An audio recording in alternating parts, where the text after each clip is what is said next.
Hello and welcome back to another podcast episode of American Pylon. I'm your host, Will Mehall, joined by my counterparts, James Thomas Fanning IV, Tyler Combs, and our producer behind the computer making all this happen, David Grayson. Got a lot to talk about. We're going to jump into UGA football, and then we're going to talk a little bit more football broadly, I guess, when we'll talk about the NFL and some of the rules that we're seeing. But first, I want to give a shout out to our partners at In We Go. I've talked about them before on this show, but In We Go for just $30 a month gives you unlimited access to events in and around the city. That's live in Atlanta, Phoenix, Denver, and Washington, D.C. And I think there was actually another city that they're going to be going live in. I'm not 100%. St. Pete, I believe. That's right, yeah. Tampa. Mm-hmm. So be sure to check them out. And now for a limited time, if you plug in the code word Pylon into the promo box, you're going to get $10 off your first month. So be sure to check them out at In We Go.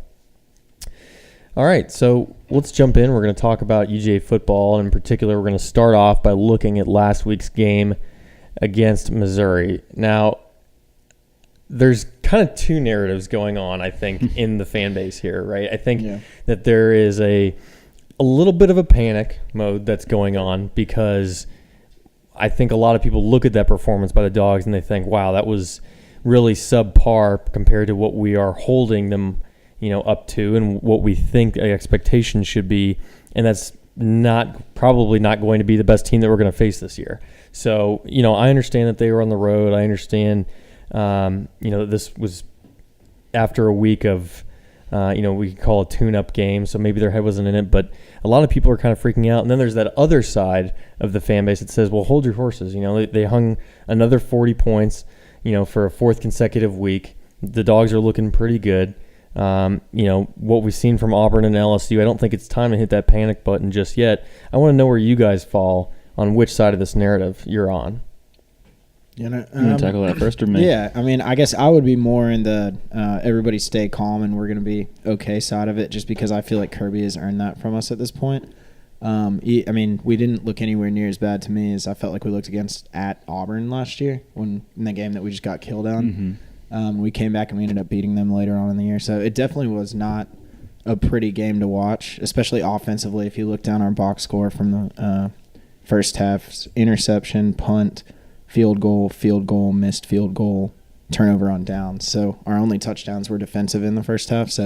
But Fromm did, find his rhythm a little bit more, and then he did have the receivers had some drops, like on his interception that bounced off Meekol's hands. Like, you could argue whose fault that was, because Meekol did get two hands on it, probably should have caught it. But the first one, yeah, it wasn't a double coverage. It wasn't a great decision, and it wasn't a perfect throw. But I feel like at this level of college football, and especially with how highly we all think of Meekol, if you get two hands on a ball, you probably should be hauling it in. So that's fair.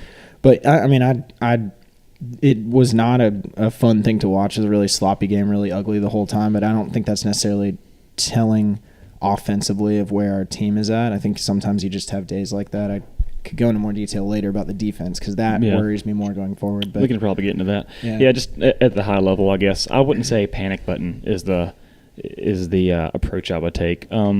I agree with Will, and some of the I guess fan base, some of the noise out there, are one of the factions of, I can see you'd be worried because you only have more talented teams to play. However, if you do look to Jimmy's point as well, we put another 40 plus points on the board, and we still won comfortably. It never really felt like they were going to catch up to us. It just felt like we couldn't keep enough.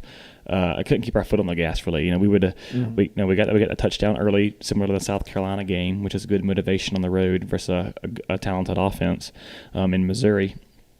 But it just every other turnover we got, with the strip sack late with DeAndre Walker, with the pick six with Tay Crowder, we get down to the 7 on that and still couldn't put it in the end zone. Came away with a missed field goal. It felt like we were, when we needed it most, we almost got too cute. We got in our own way. We had to pick up that 4th and 1 after the strip sack. We gave it to Brian Herring. We gave it to Harrion with 8 offensive linemen on the offensive in the play. So heavy package there, which I understand what you're doing, and I like the play call, I like the aggressiveness. So we showed it. We weren't the discipline wasn't there. It didn't feel like we were just as focused as we needed to be. The little details. I mean, Holloman dropping the ball again before crossing the end zone. We got away with that one. Yeah, we did, and I thought that I thought for sure he did not cross the end zone after reviewing it. I mean, we just got lucky it wasn't definitive to say yes or no. I guess, and all those little things with the interception and just, the missed field goal is, granted, say it was the wind or what, but not getting the touchback even. There were just all these little things that were kind of frustrating us. So I can see where you can be worried and be a little more. I understand the cautious approach of saying I'm not really seeing the dominant team I want to see, and I'd say week 4 to 6 in college football is really when you kind of see what you are, and that's who you are in a college football game. I just I don't know. I wouldn't hit the panic button yet because I think this is, I will say air quotes, our Georgia's burden to bear. This is the new realization for Georgia. We're in the discussion. We're nationally ranked. We're in the conversation, and this is new to us. We're coming off a very new season, and we're having to deal with this pressure of we have to keep up. Everything has to be perfect. That does speak to the culture change that Kirby has brought in. That I feel like under Mark Richt, this would have been a game where we wouldn't have had anything really bad to say. Be like, well, it's sloppy, but at least we got to win. We had that mindset of like, well, it's hard to win on the road. You take what you can get, which isn't bad. I mean, you do, you win and you move on, and you don't have to be mad that it wasn't as pretty as we wanted it to be. But we definitely do expect a certain level of play at this point. So, well, speaking of that tenacity, I mean, you've got Alabama playing this weekend, kind of throwing it down. You know, that's kind of what I feel like we want to see. Yeah, Alabama looks good. I think every week happens in a vacuum, so you can't necessarily be like, well, because realistically this was the worst that we've played, and I haven't watched a ton of Alabama, but we did watch them because their game came on after ours and we were watching them, so Tua looked awesome. I don't know, I know his stats are really good for the year. I don't know if he always passes the eye test that well, but I don't know if it's fair to take our worst game and compare it to what was a very good game for them and then say, oh, we have no chance against them. Well, it almost wasn't their best game either. I know we kind of listened to some of the same stuff and read some of the same stuff. And I know defensively they're not. People were comparing. Tua's covering up a lot of stuff for them. He does. Yeah, he looks good. Take nothing away from them. But I think on the whole, if you look at their game, it was almost a very similar score versus a very similar productive offense at Texas A&M. We gave up within 10 yards of each other. Yeah. What we gave up to Missouri and what they gave up to A&M. So I did read. I think Bama gets the benefit there because they've done it year after year after year after year, whereas this is new to us. So it's almost that catch up of we can't let it slip away. We can't look bad. We must go toe to toe to toe. Even across the country, we have to look as impressive as Bama to feel like we truly belong. So just, again, I guess to close on this subject and the high level, I guess we saw that we are not the same team as last year, which we know that, and the recruiting and the talent and the coaching doesn't just happen overnight, right? It was highlighted that we're missing pieces, right? There are stuff that has to be developed still. Yeah, the interior of that defensive line is soft. Yeah, I mean, and it stinks, but this is what it feels like. It's what it feels like to be measured up against the best of the best and to have to feel that immediately to stay competitive. And this is, it's fun to be in that discussion. It's aggravating because we're winning. If we took this in the Richt years, we'd be loving this. But now there's just this greater level of expectation. Our everything we did was by design. Like our game plan worked. It was just kind of clunky because we played a very, very safe defense, saying we were just hell bent on not giving up the deep pass and the big play. And then we said if we force them to be scoring touchdowns by having 10, 12, 14 play drives, we figured that we'd be able to stop them. Their drives would kind of peter out, which did. The defense did come up big several times. But I think half of that game plan was also built on the fact that we're going to score touchdowns. So if we can hold them to turnovers and field goals, we'll win. And it took us a while to start scoring touchdowns. It definitely did. So as frustrated as we can get with the defense, they did exactly what was asked of them, and kind of went above and beyond. That's very true. Yeah, and listening to Kirby after the game, he talked about, it's not that we weren't doing the right things; it's that we weren't executing the things that we had planned. So, to Jimmy's point, that's exactly what Kirby mentioned. Now, I think the term panic button or hitting the panic button is probably a bit strong for what we saw this past weekend. But I think to Jimmy's point again.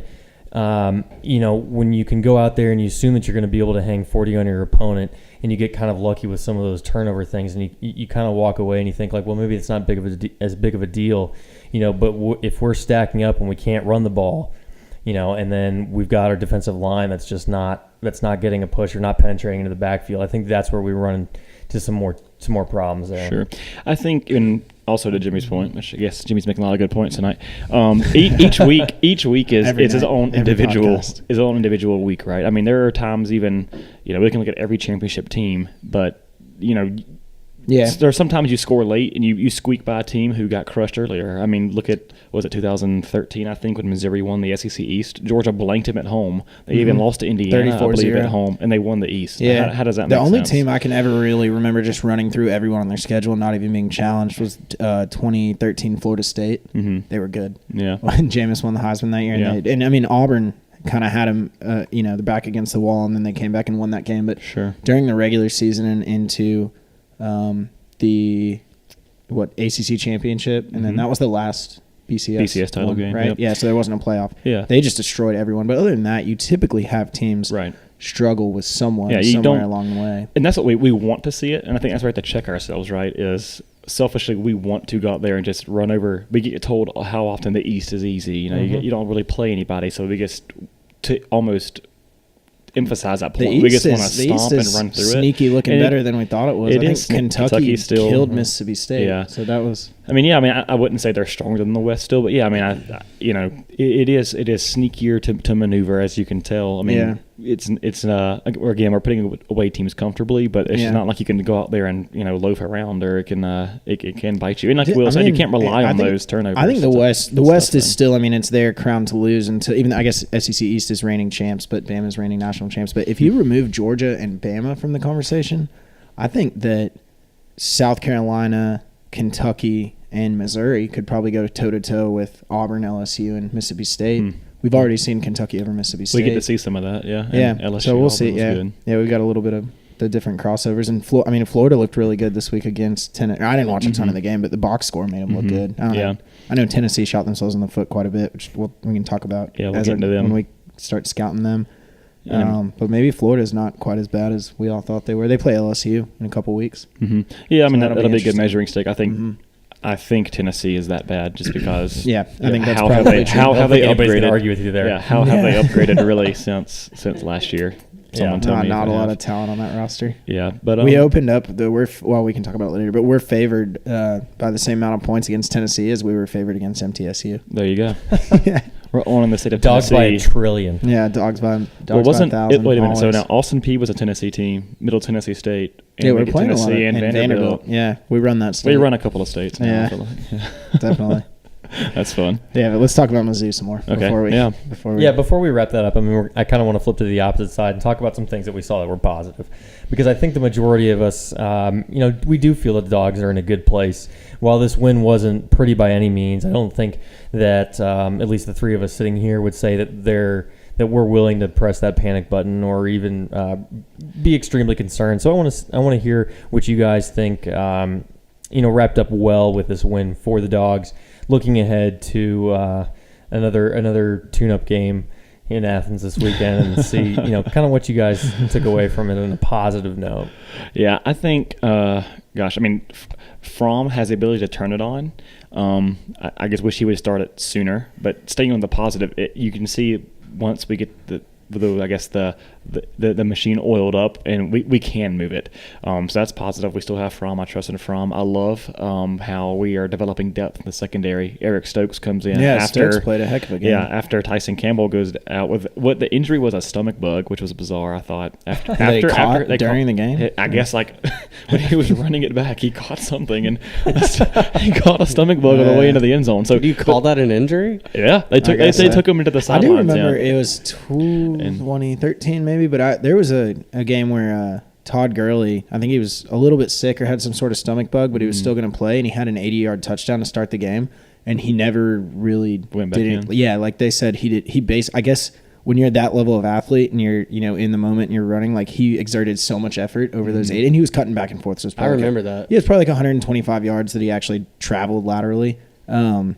he never recovered from that one play the whole game. Yeah, everyone they had kept him on watching. oxygen. They gave him an IV at halftime, and everyone kept watching. Maybe he's going to come back in, but he just says, "I'm done." Yeah, well, you his scored. All touchdown and right, went home. it's okay. That happened to me before too. I exert so much energy when I'm such an athlete when I'm rowing or whatever activity I do We're anymore. playing church league basketball. I got one layup. There you go. I'm like, all right, I'm out. I'm done, guys. Jordan game I'm 6. just gonna play full court press back. I did take that tumble during our basketball. That looked league. good. That was also. Wait, what was That this? was one of the funniest things. This guy went on a breakaway, and I guess I thought my legs were working as fast as they used to, and I guess they weren't. David went and into gazelle mode. Was gonna run him down from behind. And I just fell. I face planted, and even the ref was like, "You all right, dude?" I guess I don't know. I might just go sit on the bench. When was this? This was Gosh, just it was a couple of years ago. We play like in a church Oh, league man. basketball. In that same church league, it's funny that we always It joke was about at a church. It wasn't a church. So it's only Well, gotten it was better. at a church. It was Atlanta Definitely. Sport and Social or whatever. But I don't know how many of our viewers watch us on YouTube, but if you do, you'll notice that Tyler and I look a lot alike, and nobody can ever tell us apart when we're playing basketball. Oh, we're going here. And I just thought it was funny. So like, because the numbers are only on the back of the shirt, and so this girl one time she was like, "I got what, are you guys brothers?" We were like, "No, we're not." The part she missed about that was a girl was trying to decide who to defend, Jimmy or I. Trying to decide who the bigger threat was. Spoiler alert: it was neither of us. And we also played that team that only had 4 players and still destroyed us. And they spawned us 10 points too. Are you serious? We were not very good. No shit. When Dr. Brent Johnson comes along, it changes the whole dynamic. Turns out having true. a point guard is important in basketball. very Who much knew? so, especially when Yeah, you're we're all gonna white. try and recruit one. Oh my next time. god. But Yeah. to get back to the point, That's hilarious. I was very impressed with Eric Stokes in our secondary. That really we saw no drop off as far as preventing the big play. Didn't allow a passing touchdown. I think it was the first time in 13 games, 19 games. It was a good stretch. Yeah, he was averaging Drew like, Lock like scoring 2.9 or something, like almost 3 per game. And then our wide receivers. I mean, you can't give them enough credit. I mean, they've showed up again. They scored our 3 offensive touchdowns, big plays. Fought off tackles. They block well. I mean, the running backs. It's the blocking is the cool thing, because that's always been Kirby's thing. Is he's not going to put you on the field unless you block. But then it got us early on in Kirby's tenure to the point where we had our blockers and we had our receivers. Now we got it all. Yeah, it's like you could know, like when Tyler Simmons was out there, it was like, oh, we're about to run the ball. Or like when Godwin was out there, it's like, well, we're about to pass because he sucks at blocking. Right. But now we have guys that can do both, so I think it'll allow us to do a lot more. Yes, I mean, but I do agree. It'd be receivers, nice to see Jake Fromm string together a whole game. He seems this season he can't seem he hasn't really started hot. He hasn't had like that Mississippi State flea flicker like monster first quarter.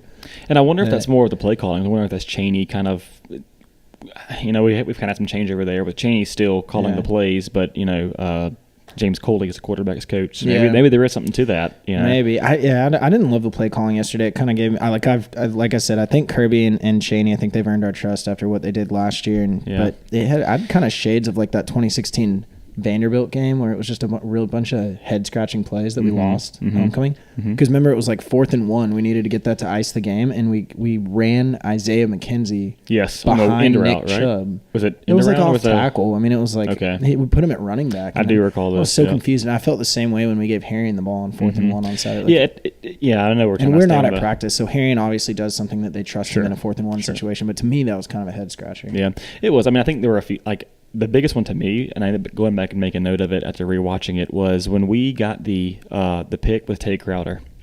It went off, so we brought pressure. Drew Lock picked it up really, really well, threw it to the underneath route, right off the guy's hands. Tay Crowder, running back turned linebacker, snagged that thing. Yeah. Athleticism took over, took it all the way to the 7. And then we tried out Justin Fields out there, which I understand that, right? I understand field position-wise why we're bringing Fields out, that kind of that Tebow, use your leg, get him some experience. But to me, I just don't see that as being Justin Fields. That's not where we want to get him experience, in my opinion. It was a design run. Packages? Or what design run? You mean the play call or the field the play position? call. It was. Well, I understand the field position is a play call. So we snapped the ball, shotgun, designed run, battering ram, got smacked, picked up 3 yards, came out, never went back in. And then the next 2 plays were a corner to the corner, Mecole to the corner, Terry, both misses, and then we settled for a field goal. Yeah. And we were on the 7. We have Swift, we have Cooks, we have everyone at our disposal there. Run it down their throat, Yeah. Put the emphasis on it right then. Don't settle for a field goal. I just thought that was odd. I mean, it goes to that point. It was all very odd. It was almost like we were trying to outsmart them. We got the pick. We're in good field position, but now we're going to even layer it over you and like be manipulative and throw all this exotic package or like look at you. And I just didn't like that, especially with Fields. When you have that battering, and you're going to use him as a battering ram. What if that's a collarbone? What if that's with that. a hand? If he's going to get one play, it should at least be a pass. Yeah, don't let it be that. Or roll them out. Don't. So I didn't like that. Just rewatching it at or first, at least it was have it be exciting. like a short yardage. The fact that it's first and goal on the 7. So it was like, it's not likely that that a quarterback's going to go in, essentially be a running back and score a 7-yard touchdown. Exactly, yeah. So it's like maybe give it to him on the goal line or maybe on a 3rd and 1 if you're going to do a design run. But that was like an odd down and distance. It was for him to not even have any reads. Yeah, and I guess I didn't pick up on that because when he first came out, I was like, oh, this is exciting. Here comes Fields like he did. Then rewatching it, I was like, that was. So I haven't rewatched it, but it was a true design run. He didn't make any sort of read. Yeah, no, we had, I believe it was Holyfield. We had a motion to the flat, and he pump fakes, and then he just runs it straight, and then to get smacked for 3 yards. So I thought that was bizarre. But anyway, I'm just saying that because, like Jimmy said, that the 4th and 1 call after the false start to go for it, again, can put our feet, bring Fields in for that on that 4th and 1, when and really make it dynamic. But I thought we just got a little too cute with the play calling, and that prevented us from really keeping our foot on the gas and running away with that one, and maybe having an easy third or easy fourth quarter again. But all in all, I am confident. I do trust Kirby. I think it's just those things that we're trying to iron out because the big boys are coming. LSU on the road is coming. Auburn is coming. People who we certainly have to take advantage of turnovers and get some points to put them away and not play around. We want to see that, and we have to see that. And so I understand that frustration. And Kirby, we saw Kirby. He was, we stopped him on 3rd and 10, and then Tyler Clark and Jonathan Ledbetter got that roughing the passer call. Mm-hmm. Kirby about lost his mind, and I love seeing that. It's a coaching moment, and he's in the details there. He coaches guys whoever's near the sideline, he grabs them and coaches them right after the play. Mm-hmm. So I know he's paying attention to the details. I know his fan base, we want to be good. We want to be ready. We want to be polished now. I think this just serves as a reminder that it takes a little bit of time. Be patient. I trust Kirby. I think we all should. We'll iron it out. That's my calm down Bulldog Nation take. Yeah. Go Dogs. Like I think our defense will play better against LSU specifically, even if they're known as having usually a pretty good rushing attack, just because I think we'll have a totally different style of defense out there because Burrow is not Drew Lock. And that's a great point. Drew Lock is a good quarterback. That's probably the best offense we're going to play. He's a very good quarterback. We moved, high safety. We took a guy out of the box, so we were facing sometimes bad numbers. Sometimes, they'd be in a heavy package, and we'd have 6 guys in the box. Sure. Because we were like, no, even if you're going to get cute with it, we are not giving up the deep pass because that's the only way you can beat us. And that's a good point because give credit to Derek Dooley. He kept they would hurry up. To give Derek Dooley credit for anything. He kept that mismatch of personnel out there really well. I also noticed rewatching it that Missouri never could respond to our scores. They would always respond almost to what Drew Lock did. There was one time I think we were up 27-7. We were up by 20. So it was like if we stopped him there, it was over. We got him into a 3rd and 10. He threw a beautiful pass against Eric Stokes to convert, and then after that they just rolled. Then they came out again after scoring. We almost had them 3 and out. Another good play, and I guess it was almost like they responded to however. If he did something, that was their spark. Yeah. But I said that last week. I thought they were going to kind of live in. They go as he goes. And it was just funny because it wasn't enough for their team to or their coaching staff to respond to what we were doing to them. It was almost to what you just said. Is Drew Lock had to make something happen, and then they would go quick, and then it would work for him. But I don't know. They're a talented team. I don't want to take anything away from them to lessen our win, but they certainly are relying on. They're good. I think them and Kentucky, which I think they play when we play Georgia, Florida. I would say that game is going to decide second place in the East, and the winner of that team handing us the East crown. I think the winner of that team has a chance to win, 10 games in a bowl game and have an 11-win season, which is definitely not for Kentucky. I don't know that much about Missouri's history, but I can't imagine 11-win seasons are super common for them. So that'd be, a nice way for Lock to end his career. I got nothing against Missouri now that we beat them. There you go. What's he going to be? A Brown next year? No, man. Baker Mayfield's out there taking the NFL by storm. Dude, he's going to go to the Giants. He looked good on Thursday. Oh, yeah. Giants are a team that are probably going to have to move on from Eli. Interesting. Before too long. Yeah, Saquon Barkley, Drew Lock, backfield. From college, that sounds I think great. it'd be a pretty good match. No. Papa John's needs a new sponsor.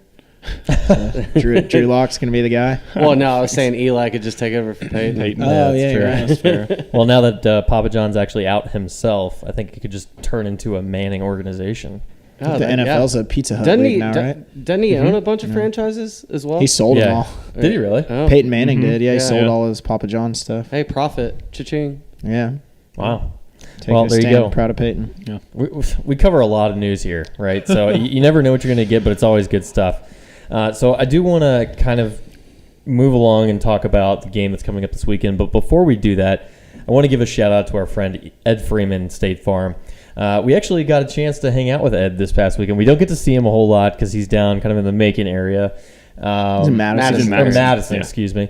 But he came up this past weekend for Tyler's girlfriend's birthday, Melissa. Had a great time. Yeah, Shout out happy to birthday, Melissa. Happy birthday, Melissa. Thanks Shout for out to having Melissa. us. Yeah, had a great time. But for those of you that don't know, Ed Freeman State Farm is definitely the best agent in the state.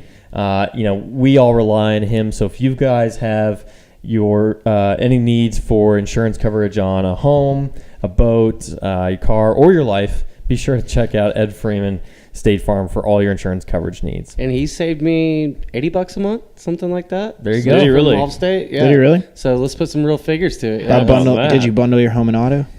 It was bundled, and I rebundled it. Oh, and still they saved that rebundle. much. I didn't even know. Aaron Well, no, Rodgers. I Aaron Rodgers I hasn't told me about bundled that from yet. Allstate to bundling to State Farm, and saved a good amount of money. This is how Oh, good okay. Ed is. I realized that I had completely forgotten to send in some information for my insurance to the bank. And while we were at the party, mid keg tap pour, Ed was like, "Let me make a note of that." Really? Yeah. Ed is always on the clock. He is. That's, He is- he does he not. is Man does driven. not vacation, even though he's in Vegas right If you now. want to call him right now, you can, because he actually is in Vegas, not vacationing. It's another rewards trip for him because he is a great agent. So he's 3 hours behind difference. If you have some issues to get ironed out, give him a call. I'm There you sure go. he'll And if you definitely take your call. If you on switch to Ed, make sure to mention American Pylon so he knows where Yeah, use you promo Yeah, code definitely. Pylon for $10 off your Get- first premium with Ed. We're not going to guarantee that. We're not authorized to do it. But either way, just go ahead. Be sure to check out Ed Freeman State Farm.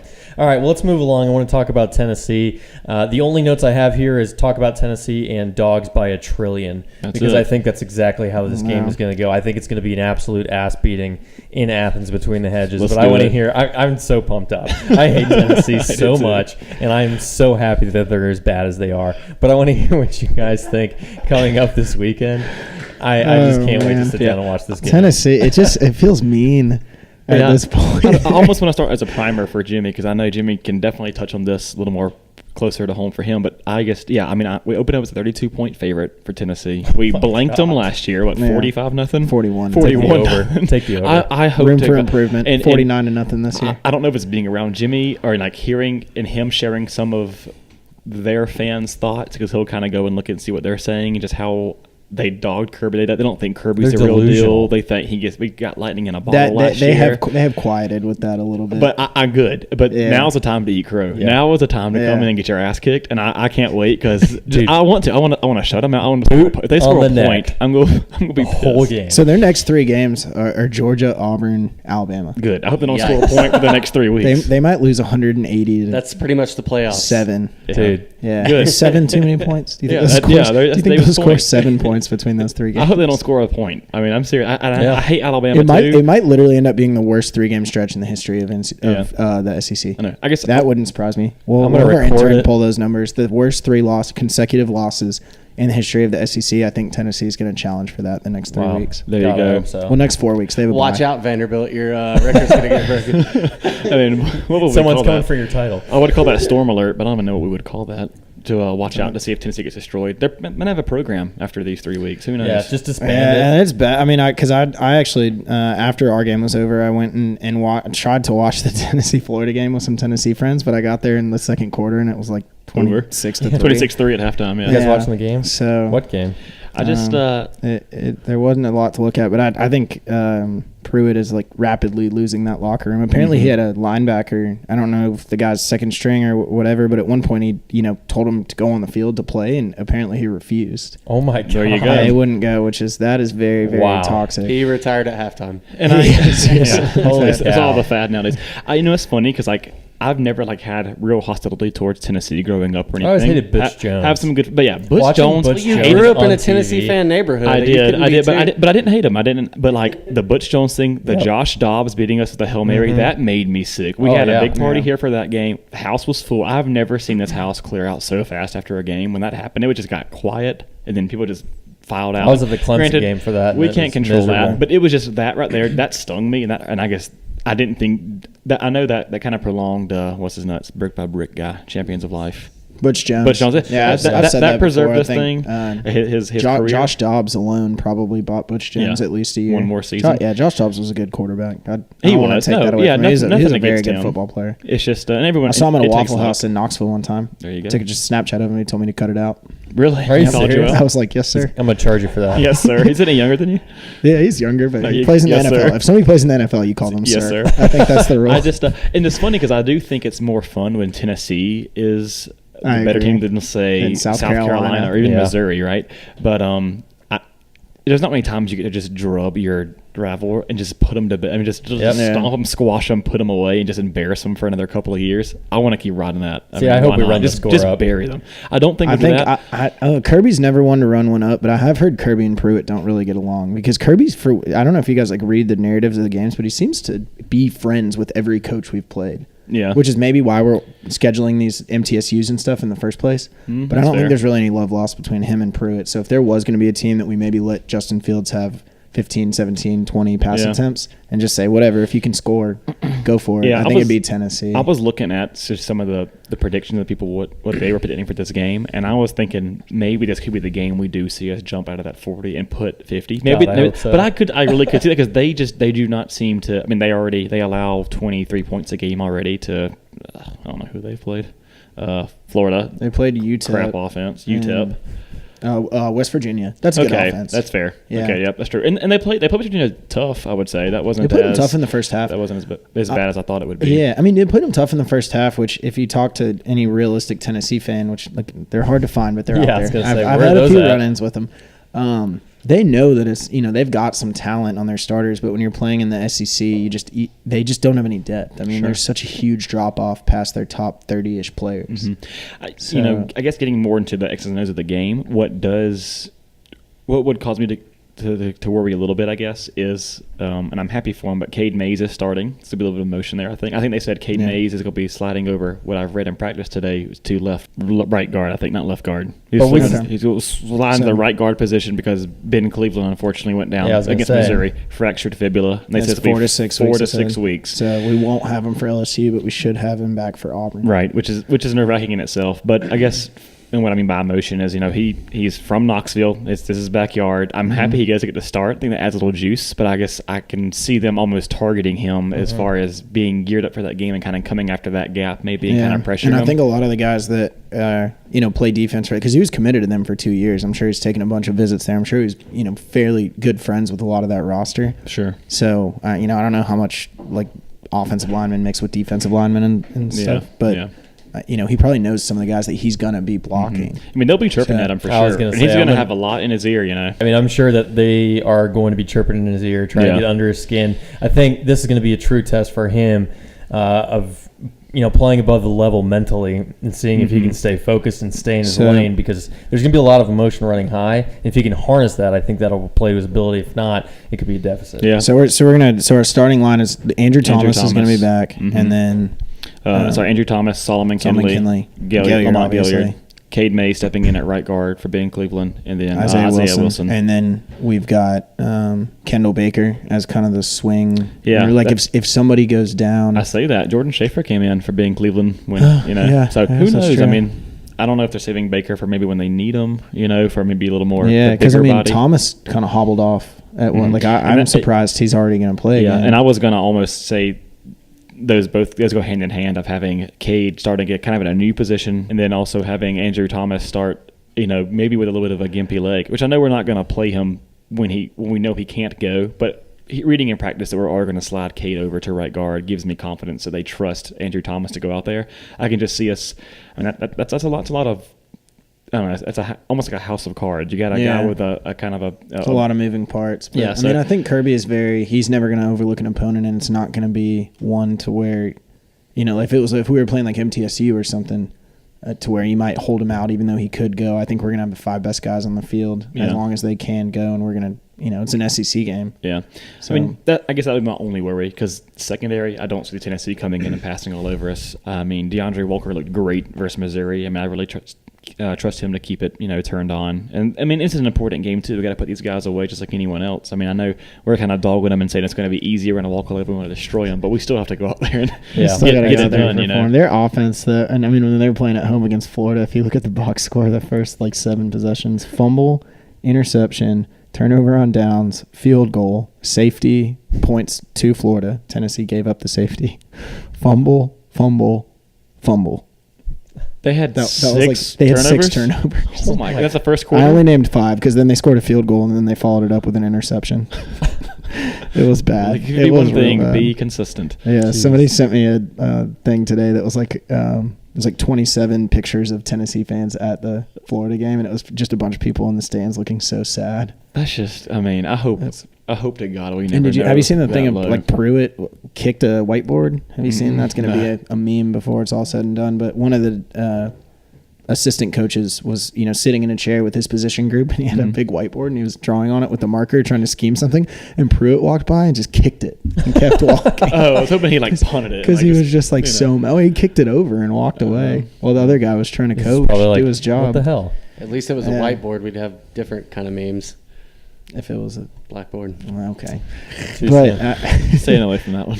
Yeah. All boards matter. Yeah. But I don't know. I haven't really talked to Tennessee fans enough to know that I think you could take the side of Pruitt's already losing this locker room, this experiment's quickly going down the drain, this is going to be a disaster, or you could say, Pruitt's coming from an Alabama program that has a certain culture, and if these guys aren't going to buy into it, maybe he needs to process some guys, bless some guys, if you will. Yeah. And, if you're not, can't take the heat, got to get out of the kitchen. Yeah. And so I'd have to follow up with Tennessee fans and see, because I think it's important for him to keep the fan base. So, yeah, I know this is high level, but I guess, and maybe a little closer to this. So if Tennessee were to bless some people and let them walk and try to find their career elsewhere, can they afford to do that? Where do they recruit from? They're going to come into Georgia and take them from us? That's the thing. I've been saying for years that Tennessee is in kind of a poor spot right now, not because of any fault of their own, even though they've not made some great coaching hires since they let Philip Fulmer go, but just because Clemson, Georgia, and Bama are realistically 3 of the top 5 programs in the country right now, and that's where the Southeast is where Tennessee tends to recruit from. Right. So, because there's not enough high school football talent in Tennessee, and the best ones seem to be leaving and coming to Georgia. And so, they've got to leave the state. And I think I read they have 17 players from Georgia on their roster. And so, Tennessee fans, in their mind, they are a national brand that can recruit nationally. That has not been the case the last 5 years. I'm trying to keep this objective. Okay. Because roster case that's one thing. Everybody's I get frustrated with the Tennessee fans that are super over the top, and sometimes we kind of pop off on each other or whatever. But for the most part, I feel like I'm just trying to provide an objective analysis based on That's facts fair. and That's statistics, and it's just Tennessee is not, their program's not in a good spot right now. And if you think that they are and you're a Tennessee fan, you're either delusional or you're not paying attention, and you don't understand how a program is built. Sure. It's just not good right now. I think to sum it up, what we expect for this game is similar to almost anyone we've played so far, right? The way we've recruited our coaches, we have stronger depth, more talented depth. We trust our coaches. We're at home, just looking at year to year, even though they are not related necessarily, but just seeing what we have returning, what they have returning, having new install. I could see this being a worse version, worse for them, better for Mm-hmm. us version of South Carolina. And that maybe just for whatever reason we've started slow. I think they are going to be pretty fired up, assuming Pruitt can kind of get them to come back from that Florida loss. So maybe we have a little bit of a slow start. Maybe it's a 10-3 game in the middle of the second quarter, and then I could see us scoring 35 unanswered. That's a good point. Once too. our depth starts to take over. It's not we've had some early turnovers to get our game started, but it's not like we've really come out of the gate at least versus SEC opponents yet, South Carolina and Missouri, and ran at will, passed at will, started off hot, So I think this is a game to that point. We want to see that, especially versus Tennessee. Yeah. I think we want to see us come down, score immediately. So do you downfield. think, what's your Fields prediction for this game?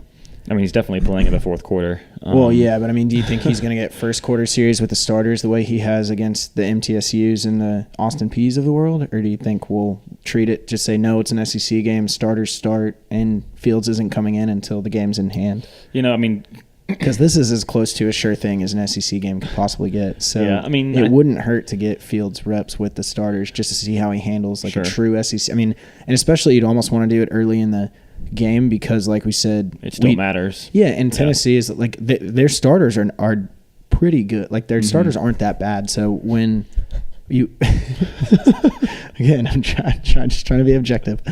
I'd like to see Fields in there playing against fresh, actual SEC defensive players versus their starters are just so gassed by the end of the game because they can't get off the field, or they're just cycling in their guys that really have no business being in an SEC program. So, which is, that's the talent level that Fields been playing against. And we know what we have when he's playing against, 3-star, 2-star fringe type guys.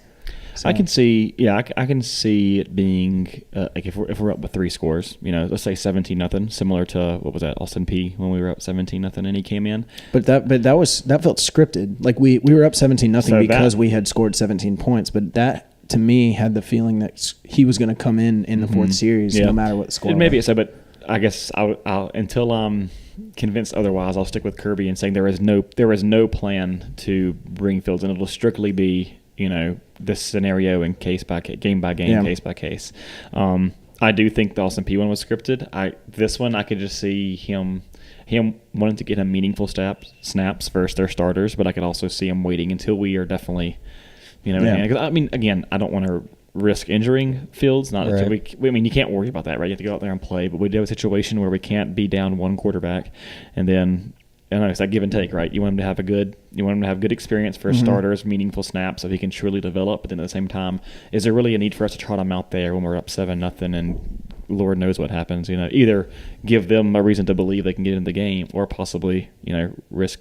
Just let them throw. I guess just design throw. If it's not there, throw it away. Yeah. Certainly don't let it. Don't risk it versus Tennessee.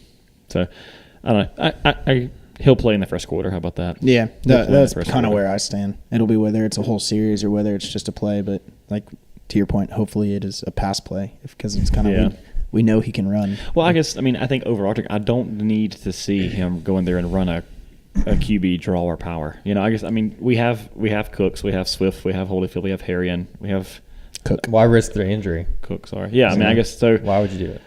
That's just where I stand on that. But yeah, I'll say we'll see him in the first quarter action. Hopefully, all of the fourth quarter. And I think we're going to see some guys that are pretty far down the roster getting carries late in the game. And, that'll be fun though. Throwing passes and stuff. You got a prediction for the score? Yeah. Oh gosh, a lot too little. I think we cover. I mean, it's 32.5, and I think that we're going to score in the 40s against them without even really trying, and I don't think their offense is really capable of putting up more than 17 on it. So, but if we won 49-17, they would cover by the hook. So 52-17. Oh, I was gonna go 52. I'm gonna go 52-0. I think we shut them out. Yes. That's totally reasonable. There's no reason we shouldn't. Garantano's out, right? He's hurt. I don't know if he's out. I know he got knocked out of the Florida game, but I don't know what his status is. I mean, again, I didn't watch much of that game, unfortunately, not yet, as of this recording. But hearing that their drive, was it the drive line, drive-by drive, whatever that is. Yeah. That was pretty bad. We're more talented than Florida. I know that. And you're coming into it. I mean, we're just going to be fired up. And I think also I can see practice this week being very, very difficult just because of, again, we're seeing some of the same stuff, offsides, false starts, dropping the ball before. We're even seeing injuries to guys and having to have guys step up that maybe thought they wouldn't because we're so deep on the offensive line. So there's just a lot of stuff surrounding this team where Kirby almost needs to grab them and say, this is where you need to show everyone that we're going to put a complete game together. Just making it rough for them and say, take this frustration out and take all this, bitching you're getting from me this week and take it out on them and let's go, let's rip. And this is a team I think that's a really good way to phrase it. For him to say, it's a 3:30 CBS game. people are saying you can't put together a full game, so let's go out and do it against an SEC East opponent. Which I put the nail in the coffin of their season. I love that it's Tennessee coming. Because, if it was like Vanderbilt, it wouldn't be as exciting. No. But now that it's Vanderbilt's Tennessee going to be a night game, though. That's going to be fun. It said 7 or 7:30. Yeah, I've never seen them do that before. Bizarre. They said it's going to be a night game, but they haven't assigned a timer or network yet. Interesting. Well, that'll be fun. I just hope the dogs come out there and leave. No doubt. What's your score? What do you got? I'm going to say... So Tyler and I both went 52. I'm giving him 17. I'm giving him a goose egg. I know that sounds so red and black. 47-3. 47-3. That's reasonable. I almost am inclined to go 52-10. I think 2 touchdowns might be a little generous. I know I'm being a Disney dog. 52-0 is just obnoxious. I know people are going to roll their eyes, not take me serious, but I just... I don't know. I can see that being the case. I don't think I was that far off last week, though. I said 42-17, I believe. I was a touchdown off, essentially. Yeah. Either way, I think it's going to be an exciting weekend for the dogs with another tune-up game between the hedges. So we've got that to look forward to. Did I say 42-27? You said 52. Oh, you said last week? Yeah, last week. I don't recall. I think I said 42-27. We need to start writing these down so we can go back and be like, that was terrible. I think it was 17. I think y'all were. I said 27. You guys said 17. I said 17 because you guys told me I was giving their offense too much credit. You said 52. I think I'm writing it down this time. 52-17. Okay. 52 zip. We should get somebody to record this so we could listen back on it and see what we said. Intern on it. That'd be smart. 47-3. All right. Well, we're going to stray a little bit away from Georgia football and talk about NFL. And this is going to be kind of a quick discussion, but I want to get y'all's thoughts on this. Last night, Clay Matthews was penalized again for a roughing the quarterback call, which I think anybody that was watching that game could think was probably one of the most ridiculous and the worst roughing the quarterback calls that we've seen in quite some time. Now, it's no secret that referees are charged with protecting the quarterback. Now, whether you agree with that mentality or not, that's the reality of the situation that we're in. But what did you guys think? Did you guys get a chance to watch the game or that play live? If not, I don't know, maybe we can stream that in again like we did previously. But it's literally, if you can't tackle the way that Clay Matthews did in that game, I'm not really sure what you're supposed to do as a defensive player. Yeah, it's gotten to the point where they almost aren't allowed to wrap up quarterbacks. I mean, it was a very, very clean hit. He didn't lead with his helmet. Their helmets did not make contact that I could tell. And he came, I guess the phrasing of the rule that they're saying that he broke is the defensive player is not allowed to come down with all or most of his weight on the quarterback, which first of all is totally subjective. Yeah. All or most. And it's, if you're going to how are you supposed to tackle someone without putting some of your weight, some of your weight, but not most of your weight? But what does that even mean? So I think it is. And like you said, the way you phrased it is not technically correct, but you're right where you said their job is to protect the quarterback. Like their job is to make sure the players are safe, but the quarterbacks just have such bubble wrap around them. So it is kind of frustrating, especially like certain quarterbacks have a certain status that Brady seems to be able to, wave his hand and draw a flag. And whether you agree with that or not, we're not saying that that's the way it should be or that that's the way that the league should be officiated. But I think they're protected. They know quarterbacks sell tickets and quarterbacks are worth money, so that's what they're going to protect. Yeah, it sounds like I think the league's going that way. I actually just watched the play for the first time right now. That's bad on me. I didn't watch the game. I'm surprised. I knew it was coming, so unfortunately I was looking for it. But yeah, he even rolls off of. Is that still Kirk Cousins? Who was that now? Who is their quarterback? It's Alex Smith, right? Is that Alex for the Redskins? There you go. Yeah. Can't see because his back's on the ground because he got sacked, which looked fine to me. Which is football. Unfortunately, that is football. And to me, there's just a certain level. These players know it too. And I don't understand how the league has gotten so far from. There is a certain level of inherent risk in this game, right? Obviously, if it's with the head, we can address that. But this is not, to Jimmy's point, a head injury or anything, helmet to helmet or anything that was seriously damaging. It doesn't make sense to me either, and I hate it because it's nowhere near as gross as where we're going to stop watching football, I don't think. But it does feel like, it's a slippery slope because we're just, compared to what, maybe our dads used to watch to what it is now, it's certainly getting, more and more, lesser and lesser. There's no more like big hit DVDs that you're buying or anything or violent hits or whatever. Or even was it last week or against South Carolina? Richard LeCount just had like a kill shot. I think it was against South Carolina. Yeah. On one of their wide receivers. And he did an awesome job of doing what they are now coached to do, is that he broke down. He didn't lead with his head. And it was the guy ended up dropping the ball, so it's no big deal. But it's one of those where we were all talking about, we're like, man, 10, 15 years ago, that guy's helmet would have gone flying. That would have been just a highlight reel play. Yeah, I mean, I think it still can be. Unfortunately, I just think it's funny because he did what he was supposed to do in that situation, and still it was pretty violent. It was pretty. I don't remember the kid being injured, but that could not have been good for his neck, for his head, for his whatever. And that's the inherent risk you take. Unfortunately, like with anything else, that's that. And just watching this play again, I just cannot believe he's even rolling out. He doesn't push up off of him. There wasn't malicious intent. He didn't shove his head into the ground. Anything to that effect.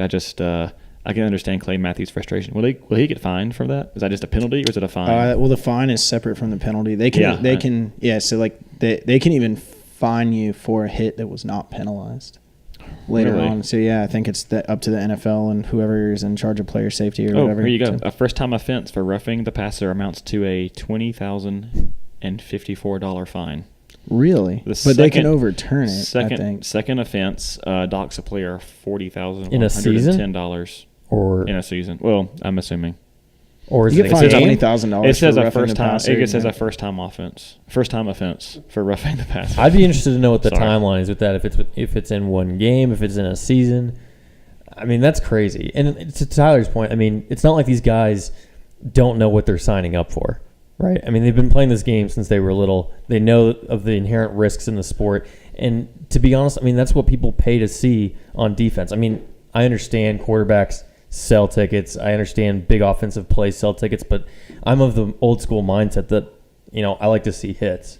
Well, I mean, I really want to do here an argument for what was he supposed to do? Right. Is he supposed to do? I mean, sounds like he's literally supposed to shove What him. are the alternatives? What are the alternatives? Just get rid of the helmets. Everybody will wear flags, and then we'll see how many tickets the NFL sells. I mean, seriously. I mean, what is the? Because that's what we're going there? towards. Like, how? What do you think? Because that doesn't contribute to player safety in like a meaningful way. Because I understand that you can objectively look at the data and say hits to the head are bad enough to where at that point it becomes like an OSHA type thing. Like, I'm okay with the NFL doing what they can to minimize these kill shots to the head, because we have such objective data saying that that's so dangerous. But something like that is just that, like you've been saying, that's just football. Yeah. It just is what it is. I mean, he literally hit him too hard.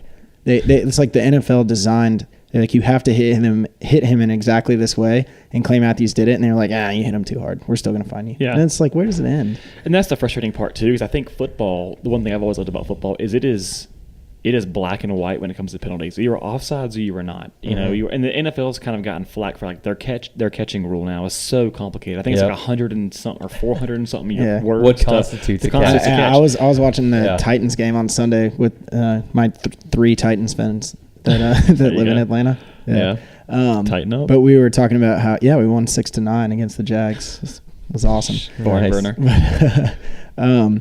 But one of our receivers caught the ball, and then he turned around and started to run, and then he got tackled on the ground, caused a fumble, and blah blah blah. So we were talking about it, and the guy next to me, he was like, "Oh, I wonder if that was a catch." And I was like, "That was definitely a catch. It was a football move, which is how they did. You have to make a football move." And he was like, "Well, what's a football move?" And I was like, "I don't know. Football move is whatever I need it to be to help my team. If it's my guy, that was a football move. If not, then it wasn't." But all of these just keep taking away from me. It takes the fun away from the game. It makes it so technical when it should just be, that should just be a play. It's interesting, too, because I feel like we see and hear about this more in the NFL than we ever do in the college game, which I guess it's because there's so much more money involved in the NFL. They're protecting an asset. Exactly. So, I mean, that's the only thing I can get, but then that just points to the fact that it's like this is more about your ticket sales than it is about the actual letter of the law and the rule. Sure. So, I mean, that's the perfect... The perfect way to put it. I think everybody knows that, even though you'd never get an NFL executive to say that or anything, but it's a money thing. I mean, because I guess at the end of the day, even the owners, even the players, I mean, they want to play longer. They want to. I mean, it's money. I mean, I guess, but you're taking money out of a defensive player's pocket for doing what he's supposed to do. But then look at the fact that then that quarterback gets favorable field position, so he scores a touchdown bonus. Wide receiver gets a touchdown bonus. Offense gets he gets a bonus for scoring so many touchdowns, so many yards. So that how many more people benefited from money wise for that? I mean, betting lines can be, but I guess there's negative sides to the defense too. I guess they can lose money for allowing touchdowns. Yeah. I don't want to continue on this too much more. But I think we're all on the same page. It's frustrating to see. I don't think that we're ever going to see the NFL move back to where it was from. Unfortunately, I think it's going to continue to get more and more soft, as time goes on, which is unfortunate. But, the most that we can hope for is they at least take a look at something like these hits that Clay Matthews put on the past 2 quarterbacks against the Vikings and then the Chiefs and say, okay, look, we do need to dial it back a little bit, at least when it comes to this. Sure. So, I agree with that. Anyways. I think you could see linebackers like in the mold of Roquan, which we always are giving Roquan shout-outs. But because, he did have some very big hits, like that third down hit in the Rose Bowl in overtime. But a lot of his hits, they were just so solid. They weren't big booming hits, but nobody ever got past him. Yeah. So I guess that is kind of the prototype defender that the NFL is trending towards. Yeah. Well, I think that's going to do it for us tonight. I would appreciate everybody who's joined us this evening. Be sure to like, subscribe, and share. You can find us on iTunes, Spotify, and YouTube. But once again, thank you for joining us, and go Dogs. Go Dogs.